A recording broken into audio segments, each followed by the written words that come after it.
Well, war isn't just about tanks, air force, and missiles. It's equally about water, economy, global isolation, and surgical precision. And India is turning every screw on Pakistan after the barbaric Pahalgam carnage that left 26 of our people dead.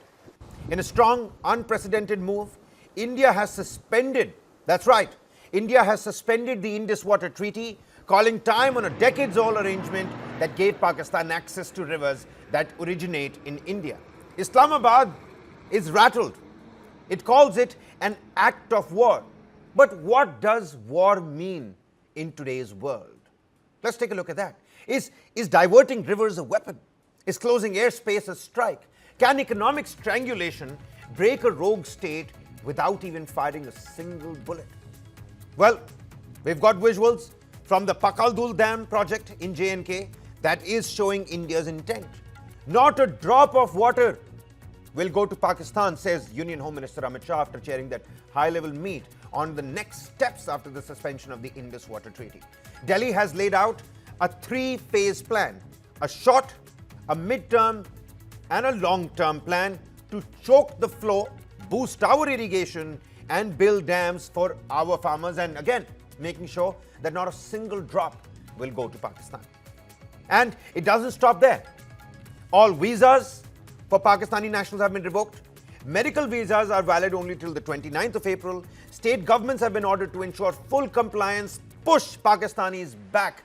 There's been a complete war room footing effort on that front. Meanwhile, the United States, it has broken silence. It has backed India and has called out the Islamic terror attack in Pahalgam in the harshest of terms. Tulsi Gabbard says, "We stand with India in hunting down those responsible." Strong words coming from Washington.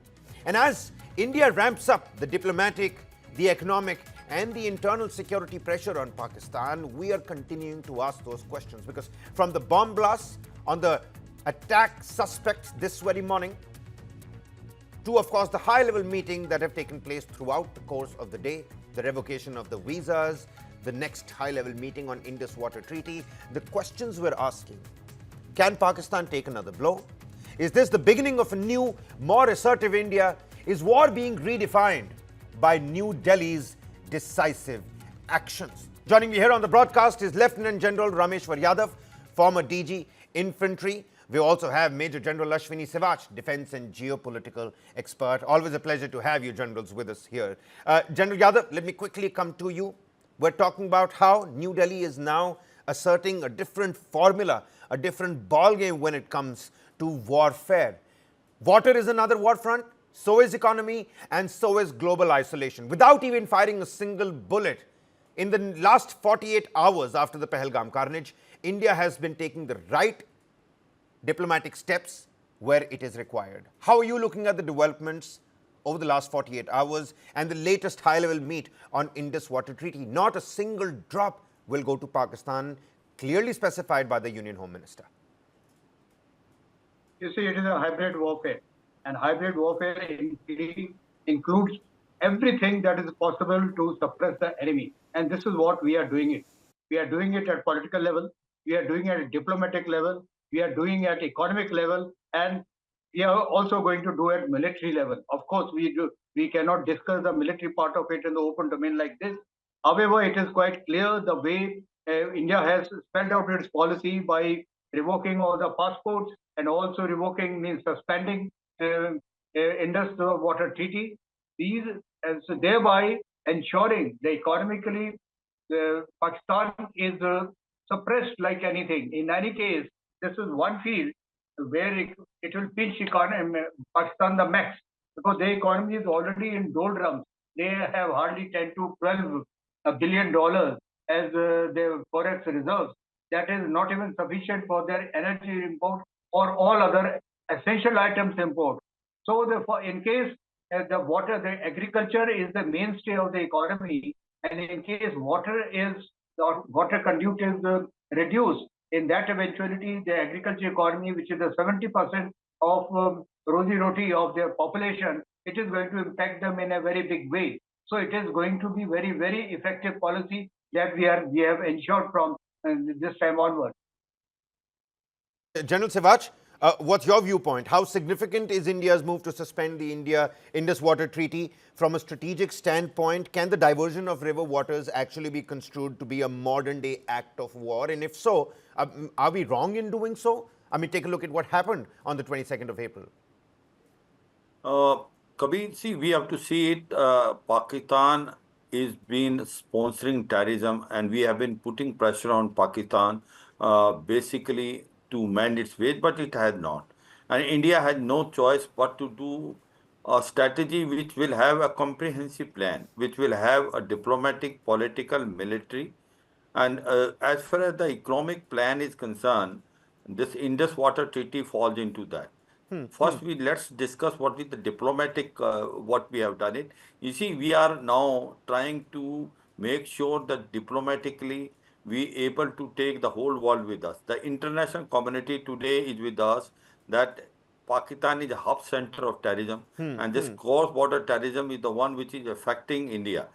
One thing is very clear that majority of the country today in the world recognize that Pakistan is the uh, real hub center of terrorism, and the way terrorism is coming from there, Pakistan need to be taught lesson. There is no doubt. So diplomatically, we have succeeded in isolating Pakistan, but what we knew diplomatically put tremendous pressure, wherein we can put the Pakistan again back in Financial Action Task Force grey list. That is a very important step because this will hit the economy of Pakistan further because they are already in a doldrum.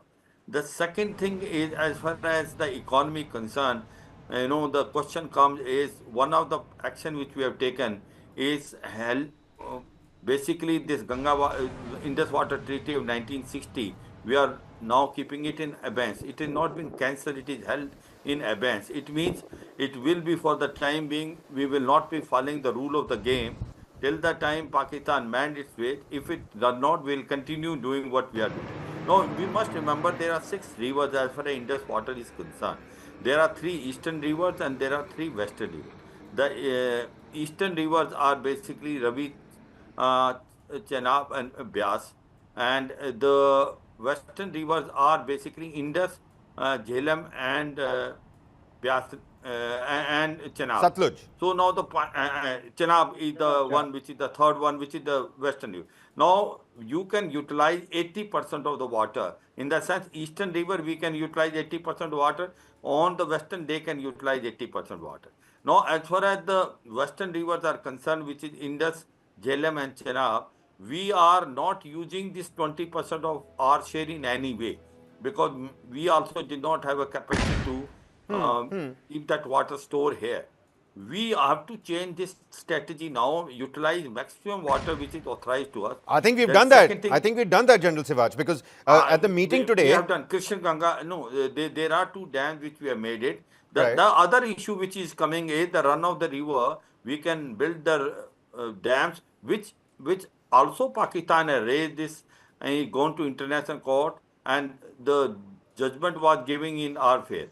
Now, as far the eastern rivers are concerned, which is going to make a tremendous impact, here the 20% of water was not only going, we were giving them more water than what they were authorized. And we were also not having a mechanism to control water. Now what we are going to do is we are going to utilize the complete our share in India itself, and you will find it in That's going to be a tricky Pakistan. task.